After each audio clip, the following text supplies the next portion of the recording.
विश्व 24 न्यूज हर पल आपके साथ। नमस्कार, मी अफसाना शेख। आपण पाहता विश्व 24 news. Republican party of India Kolhapur SP office समोरील पोलीस लाईनमध्ये वीज, पाणी, रस्ते, शौचालय यासह मूलभूत सोयीची तात्काळ पूर्तता करा। सतीश माळगे, दिनांक 20/6/2022 कोल्हापूर। SP ऑफिस समोरील पोलीस लाईन परिसरात पोलीस खात्यात नोकरीला आलेल्या पोलिसांच्या कुटुंबासाठी घरे बांधण्यात आलेले आहेत।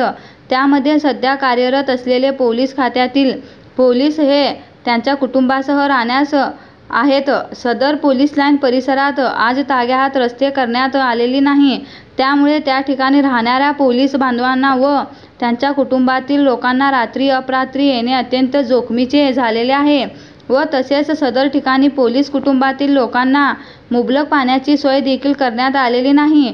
तसेच त्या ठिकाणी असलेली सार्वजनिक शौचालयाची अत्यंत दयनीय अवस्था आहे व सदर रात्रीच्या वेळी परिसरात भूचर प्राण्याचा म्हणजे घोणस, साप, विषारी नाग, साप इत्यादींचा वापर वाढलेला आहे। त्यामुळे त्या ठिकाणी त्या लोकांना त्यांचे जीव मुठीत घेऊन जावे लागते व तसेच त्या ठिकाणी सदर परिसरात विजेची सोय देखील करण्यात आलेली नाही।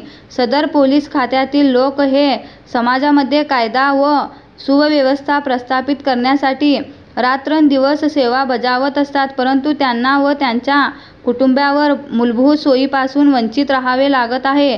हा त्यांच्यावर फार मोठा अन्याय आहे। तसेच सदर परिसरात प्रवेशद्वाराच्या समोर छत्रपती शिवाजी महाराजांचा पुतळा आहे व त्या पुतळ्याला देखील कोणतेही संरक्षण व विजेची सोय करण्यात आलेली नाही। त्यामुळे रात्रीच्या वेळेस सदर परिसर पूर्णपणे भयावह होतो। रात्री अपरात्री ड्युटीवरून येणाऱ्या पोलीस व महिला व पोलीस बांधवांना त्यांचा जीव मुठीत घेऊन चाच पडत जावे लागते। तसेच त्या ठिकाणी गावठी कुत्री मोठ्या प्रमाणात खेळत असतात व त्या कुत्र्यापासून देखील तेथील लोकांना मोठ्या प्रमाणात त्रास होत आहे आणि अंधार असल्यामुळे सदर ठिकाणी कुत्री एकत्र येऊन हल्ला करण्याची दाट शक्यता आहे। सध्या आपण 21व्या शतकात वावरत असताना पोलीस बांधवांना व भगिनींना या मूलभूत गोष्टींपासून वंचित राहावे लागत आहे। तसेच संबंधित पोलिसांच्या पगारातून 9,000 रुपये कपात केली जाते, त्या मानाने कोणत्याही सुविधा पुरवल्या जात नाहीत। सदर ठिकाणी 200 ते 250 कुटुंबे राहतात। त्यामुळे आपण स्वतः या प्रकरणात लक्ष घालून मूलभूत सुविधांची पूर्तता 7 दिवसाच्या आत करावे। सदर पोलीस बांधवांना न्याय द्यावा, अन्यथा कोल्हापूर जिल्हा रिपब्लिकन पक्षाच्या वतीने तीव्र आंदोलन करू असा इशारा रिपब्लिकन पक्षाचे जिल्हा नेते सतीश माळगे यांनी कोल्हापूर जिल्हा अधिकारी माननीय राहुल रेखावर यांना दिला आहे।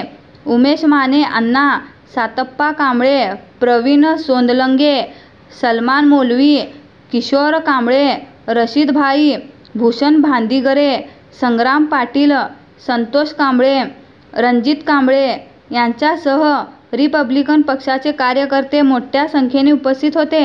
आयु रमेश कांबळे, RB, रिपाई कागल, कोल्हापूर। आपण आपला देश 21व्या शतकामध्ये जगत असताना जे पोलीस आपल्यासाठी सेवा बजावतात त्यांच्याच पोलीस लाईनमध्ये कुठल्याही पद्धतीचं प्रशासनानं त्यांना सेवा दिलेली नाही आहे। मला वाटते संध्याकाळी आपण त्या ठिकाणी जरी गेलो तर तिथं कुठल्याही पद्धतीची लाईट नाही। आतापर्यंत मला वाटते रस्ते सुद्धा इतके घाणेरडे आहेत की त्या ठिकाणी चाचपडत संध्याकाळी चालावं लागतं। त्या ठिकाणी छत्रपती शिवाजी महाराजांचा पुतळा दर्शनी बाजूला आहे, त्या ठिकाणी सुद्धा लाईटची उपस्थिती नाही आहे आणि त्या ठिकाणी जे संडास आहेत, सार्वजनिक संडास जे आहेत, त्या ठिकाणी सुद्धा रात्री अपरात्री त्या ठिकाणी साप असतील, घोणस असेल, मला वाटते उंदीर असतील, अशा पद्धतीचे प्राणी त्या ठिकाणी फिरत असतात आणि त्या माध्यमातून संध्याकाळी जर आपण एखादा पेशंट असेल तर त्या ठिकाणी गेला तर तिथं धोका होण्याची शक्यता आहे। म्हणून आम्ही रिपब्लिकन पक्षाच्या वतीने या ठिकाणी आज मागणी केलेली आहे की 7 दिवसाच्या आत जर त्या पोलीस लाईनमध्ये कुठल्या पद्धतीची सेवा त्यांनी बजावल्या नाहीत तर या ठिकाणी जिल्हा अधिकारी असतील किंवा इथले आयुक्त असतील किंवा या ठिकाणी PWD खाता असेल यांना खुर्चीवरती बसू देणार नाही, अशा पद्धतीचा इशारा या ठिकाणी रिपब्लिकन पक्षाच्या वतीने आम्ही आज या ठिकाणी दिलेला आहे। राज्यातील महत्त्वाच्या आणि आपल्या भागातील ताज्या बातम्या पाहण्यासाठी आजच आमच्या विश्व 24 न्यूज चॅनलला YouTubeवर सबस्क्राईब करा आणि बेल आयकॉन प्रेस करा।